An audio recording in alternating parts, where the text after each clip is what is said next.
Hello friends, कैसे सभी। आज हम हिंदी पढ़ने वाले हैं और हिंदी में पहला टॉपिक हमारा रहेगा वर्णमाला।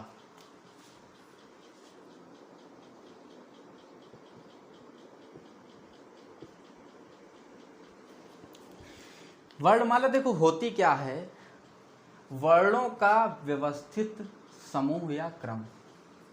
वर्णों का व्यवस्थित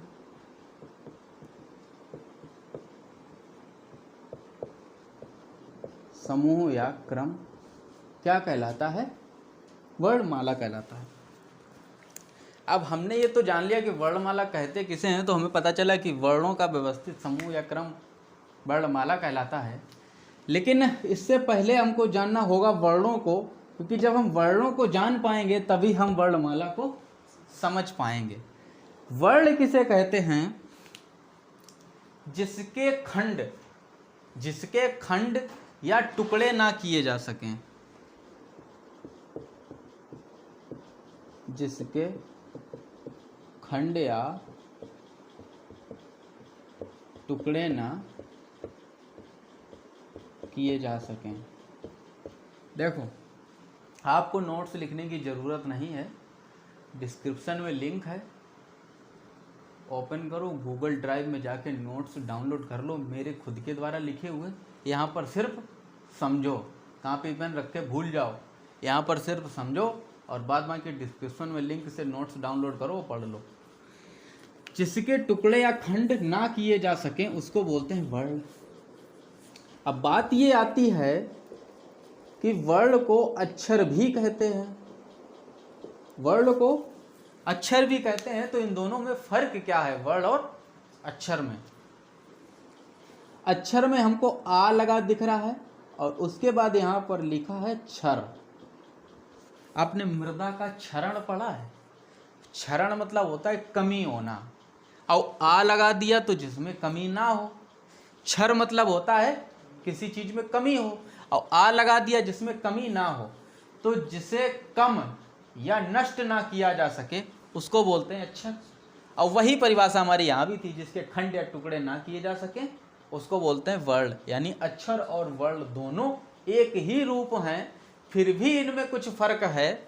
जब हम अपनी वर्णमाला को यानी छोटा आ और बड़ा आ डॉट डॉट डॉट जब हम ज्ञा से ज्ञानी तक इनको लिखते हैं तब हम इनको बोलते हैं वर्ण। लिखते समय हम इनको बोलते हैं वर्ण, लेकिन जब मौखिक रूप से बोलते हैं तब हम इनको बोलते हैं अक्षर। तो जिसके खंड या टुकड़े ना किए जा सके उसको बोलते हैं वर्ण। और वर्णों का ही व्यवस्थित क्रम क्या कहलाता है? वर्णमाला कहलाता है।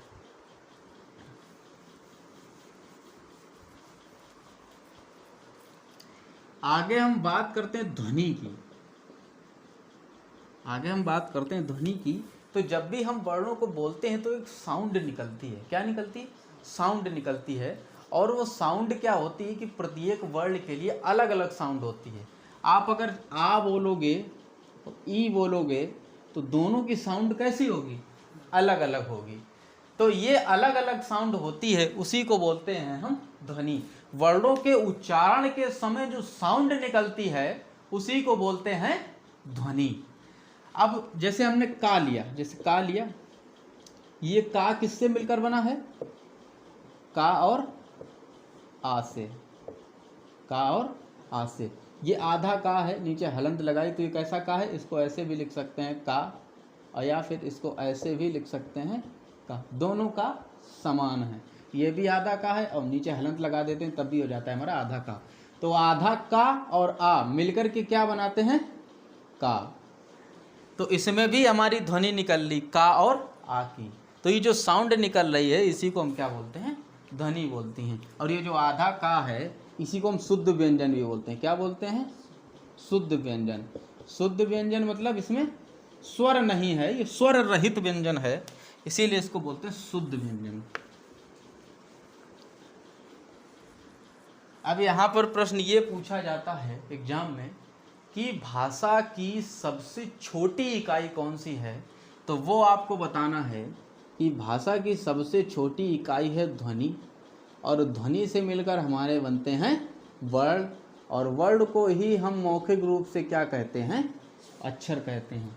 तो भाषा की सबसे छोटी, कैसी, सबसे छोटी या निम्नतम या लघुत्तम इकाई क्या है? ध्वनि है। भाषा की छोटी, निम्नतम, लघुत्तम इकाई क्या होती है? ध्वनि होती है। वहीं अगर भाषा की बृहत्तम, महत्तम, सबसे बड़ी इकाई पूछी जाए तो वो होती है हमारी वाक्य। क्यों? ऐसा क्यों है? क्योंकि ध्वनि से मिलकर बनते हैं हमारे वर्ण, वर्णों से मिलकर अक्षर, और अक्षर से मिलकर बनते हैं हमारे शब्दांश, और शब्दांश को ही हम बोलते हैं क्या? उपसर्ग। ठीक, शब्दांश से मिलकर के हमारे क्या बनते हैं? शब्द बनते हैं। शब्द से मिलकर हमारे बनते हैं पद, और पद से मिलकर हमारे बनते हैं पदबंध, जिन्हें हम बोलते हैं शीर्षक। क्या बोलते हैं? शीर्षक। और इसी से मिलकर हमारा बनता है क्या? इसको एक नाम और भी है इसका, पदबंध का, वाक्यांश। और इसी से मिलकर हमारा बनता है वाक्य, और वाक्य से मिलकर हमारा बनता है अनुच्छेद। अनुच्छेद को ही पैराग्राफ बोलते हैं। अनुच्छेद से मिलकर हमारा बनता है अध्याय, और अध्याय से मिलकर हमारा बनता है पुस्तक। पुस्तक से हमारी बनती है रचना, और रचना से बनता है काव्य, और काव्य से हमारा बनता है जाकर के ग्रंथ।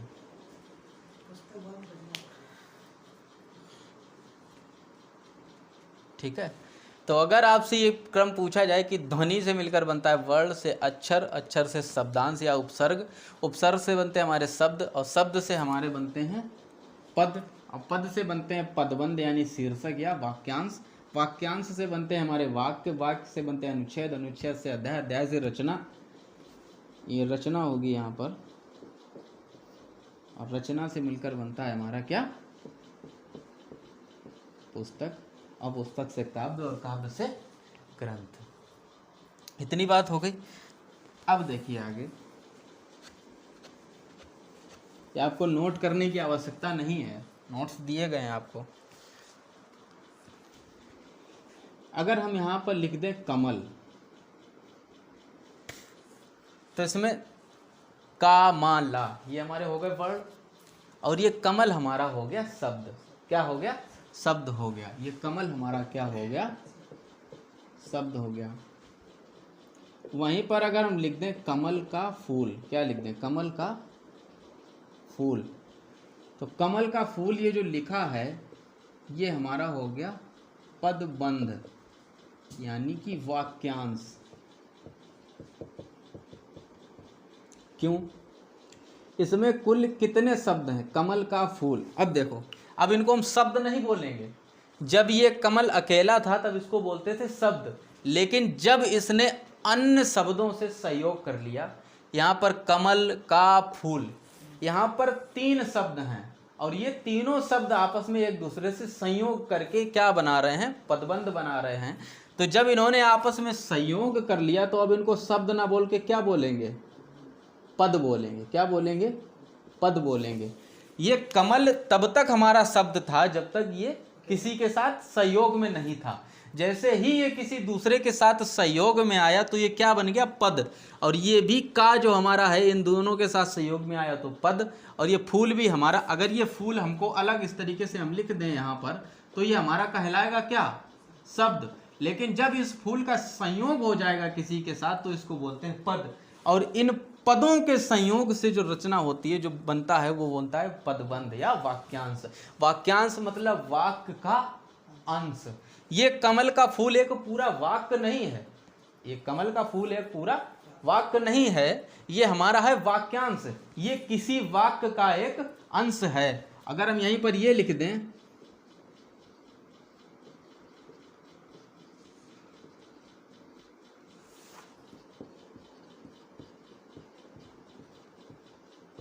खिलता है, ये हमारा हो गया पूरा का पूरा वाक्य, क्योंकि ये हमारा पूरा एक सार्थक शब्द बता रहा है। तो ये हमारा हो गया कमल का फूल खिलता है, ये हमारा पूरा का पूरा हो गया वाक्य। इस पूरे वाक्य में ये हमारा है क्या, वाक्यांश, और इस वाक्यांश के अंदर ये क्या है, पद। ये पूरा का पूरा क्या है हमारा, ये पूरा का पूरा क्या है, वाक्य। इस वाक्य में कमल का फूल क्या है, वाक्यांश, और इस वाक्यांश में ये कमल क्या है, पद। और जब इसी कमल को कहीं अलग लिख देंगे वाक्यांश से निकाल के, तो वो हमारे कहलाएंगे शब्द कहलाएंगे। इतना समझ में आया, नीचे तक आ रहा है।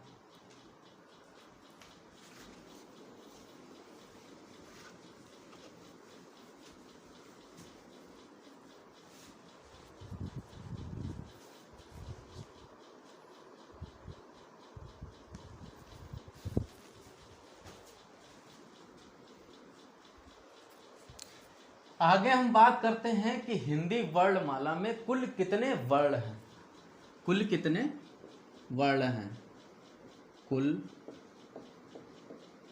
कितने वर्ण हैं।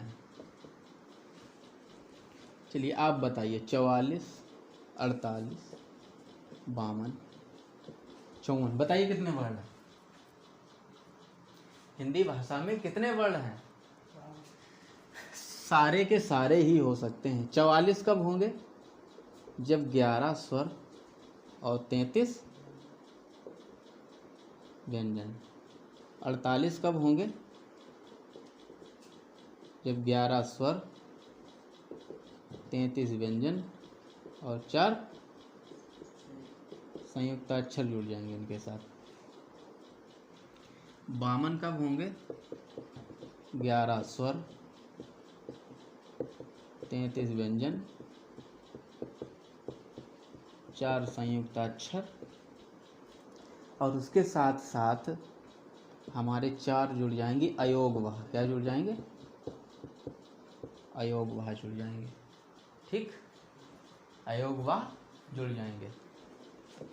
54 कब होंगे, जब इन सब के साथ साथ रा के दोनों रूप, रा के दोनों रूप जुड़ जाएंगे, तो हमारे हो जाएंगे 54। तो आपको प्रश्न में विकल्प के हिसाब से करना है। अगर 54 दिया हो तो 54, 54 ना दिया और ये तीनों दिए हो तो 52, और 52 ना दिया हो, ये दोनों दिए तो 48, और ये तीनों ही ना हो तो हमारा उत्तर सही होगा 44। तो आज के लिए इतना ही। आगे हम अगली क्लास में वर्ड के भेद पढ़ेंगे। क्लास अच्छी लगी हो तो पढ़ो, और इसके नोट्स जो है आपको PDF लिंक दे दिया जाएगा डिस्क्रिप्शन में, वहाँ से डाउनलोड कर लीजिए, लिखने की जरूरत नहीं है। तो थैंक यू सो मच।